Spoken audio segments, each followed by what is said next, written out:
Kevin Johnston here for SocTakes.com with Las Vegas Lights FC head coach Eric Wynalda. Eric, thanks for your time.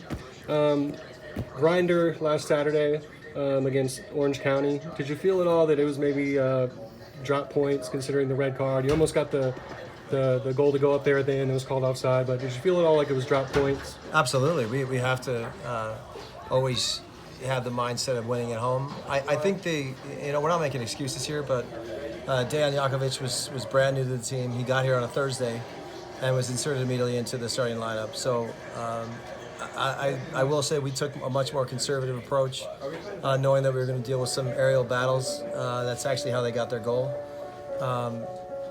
The game itself was not really the way we usually play. That needs to be said. We're a much more offensive team. We usually force numbers forward in a much different way than we did against OC. Maybe that's to a certain extent that we're a little insecure right now with the way that we played defensively. We did change the game in the last 30 minutes, and we pushed the game and we almost lost it at the end with an unfortunate counter. I want to thank them for not scoring and not ruining my birthday. But look, I think 1-1 was not a result that we were happy with by any stretch of the imagination. We want to win at home, and we don't care who it is. And this week it'll be New Mexico, and we'll get after it in a much different way. But we needed to figure it out, our defensive frailties. I thought we did a great job outside of the goal of doing just that. It was a volleyball goal. It was just a 6'6" guy heading it to a 6'4" guy, and that's how they scored. So that can happen in games like this. Under the circumstances, OC really only had one way to play, and that was essentially to play very direct, to get the ball forward, get the knockdown, and see if they can make something of it. And it's frustrating, but at the end of the day, we recognize it as a learning experience. And New Mexico United, of course, atop the Western Conference table currently. What are you expecting from this Saturday's match?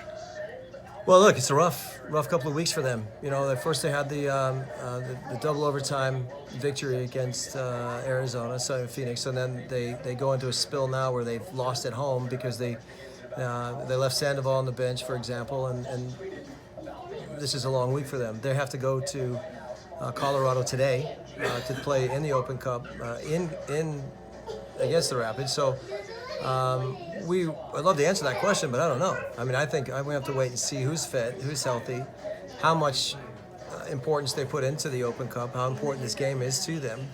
And if they do, then they play their main starting lineup, which they might have to make some changes on Saturday. But again, it wouldn't matter to me. Our mindset is we're getting after it. We have to take advantage of the fact that we've had a slip up with the Open Cup and we're no longer in the competition, but we take advantage of the days, we prepare ourselves well, and we get after them. And one of the leaders of your club, Irvin Parra, made kind of an odd statement about his pay recently. Has since retracted it and apologized. Might he face any disciplinary action from the team for that, or is that water under the bridge? No, he will be facing disciplinary action. It was unacceptable. We had a long meeting yesterday to talk about what exactly what was said and the way it was interpreted. He's gone back on Instagram, I believe, and issued an apology because his statements were misleading. This had nothing to do with the club not paying him. Let's clear that up. That isn't the issue. It was a separate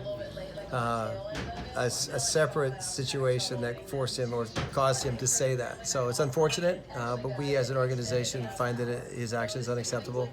He's been punished for it, and we'll move forward, but he will not be participating against New Mexico. Okay. And the dimensions of Cashman, it's a little bit of a tighter field compared to most. Yeah. How do you approach that tactically, or even maybe as you're assembling your roster, just knowing that you're playing on a pitch kind of a similar size to maybe at Yankee Stadium? Well, not anymore. We've changed that. We didn't tell anybody, but the dimensions are now 74 wide. We lived it a little bit in the first couple of games. The home game against Austin and the Monarchs, for example, we were still playing on a much more narrow pitch, but we took a hard look at it. We spent the money to fix the field, so it's now the right dimension. So look, In the past, I think that would have been an issue, but now that the field is a little bit wider and it's much more conducive to a possession style of football that we like to play. Cool, and I'll let you get out of here. Could I get a prediction for you for the Gold Cup and also the Women's World Cup? The Women's World Cup, I anticipate a fast start for the women. I think they'll explode into their first game today. And then they'll taper off. I think when I covered the last World Cup and the way that Ellis basically managed her team, and that's going to have to be the case. So there'll be a spike, a little bit of a lull, and then we'll get them in the end. I think the U.S. will figure out a way to win again. I'm very proud of them. They are we should be as Americans. They're a very good team. They represent the crest well. So there's that, and then the Gold Cup. I don't want to make any predictions, man. I saw them play in the last 2 games, and I just think it's a team that's working on so many things that it's hard to figure out where the priorities are. Making a lot of mistakes in the back, a little bit of complacency.